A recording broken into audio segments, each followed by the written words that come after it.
let's get into Monday's Telegraph, Leo. What they got? So they lead with, the government has accused the EU of double standards on migrants after Ireland, which is in the EU, vowed to send asylum seekers to the UK, despite France refusing to take Channel migrants back. So this is basically, since the Rwanda plan finally looks like it's actually going to take off, migrants have been, or asylum seekers, or economic migrants, illegal migrants, whatever, have been leaving the UK and going to Ireland because they see that as a safer place. But that's caused all sorts of problems in Ireland because they don't have the infrastructure. We don't either, but we're a bigger country. So Ireland's saying, well, we're going to, senior Irish ministers are saying, well, we're going to change the laws so we can send them back to the UK. And the UK is saying, well, we can't send them back to France, so why should you be able to send them back to us? And they're basically saying they're going to dig their heels in and not accept any returns. It does also make you think we had the ability to send migrants back when we were in the EU. Oh, here we go again. No, Steve, you've got to get over it. It's been 8 years. You lost.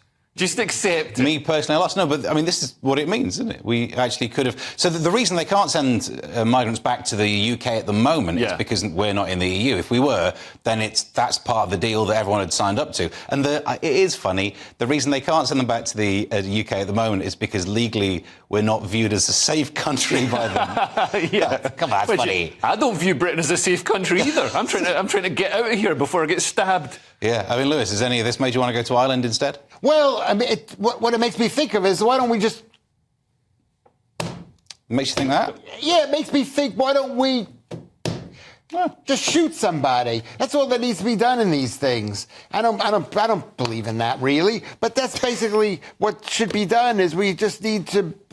well, they do that. I'm not advocating for that at all. I think it's a horrible. Who does that? They don't do that. Thing, but Saudi Arabia did that. A bunch of, I think they were Eritreans or Ethiopians, crossed into Saudi Arabia. I'm not sure where from. So the Saudi Arabian border guards just pulled out machine guns and shot them. Every country in the world does that. That's called a border. No, I'm pretty sure it's just Saudi Arabia. They've got guys with guns on every border. Well, that's to possibly shoot. And so I'm not saying it needs to be done, but that's what needs to be done. Well, that's the thing. Our asylum system and our asylum rules are built for a completely different time and a completely different people. Now we've got mass travel and we've got social media. So, pictures of 4-star hotels and people counting cash and whatever are getting beamed back to everywhere in the world. So everybody's like, I want to come to Britain. It looks better. They've got stable democracy and all this stuff that we don't have in wherever we are.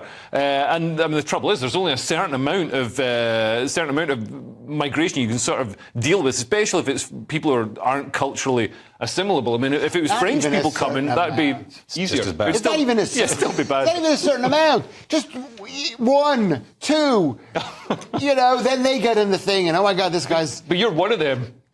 You're right. One is too much, Leo. That's a very good point. Well made. Do you not think there's also this is all pointless, because if they do bring in a law and they'll vote to say that the UK is a safe country and then they'll be able to remove people to the UK, they'll just go straight back through again, because it's not like there's a border. Yeah. As long as they can get a ferry into Northern Ireland again, they just walk through. Maybe this is just like a gap year for Eritreans. They get to do the full circuit tour of Europe, and at each point the Home Office in whatever country is moving you on, so you're not even having to pay for a ticket. They're actually saying if Ireland sends them back over, they're going to get sent back. So if you love spending time on ferries, this is probably a great time for you. Good stuff.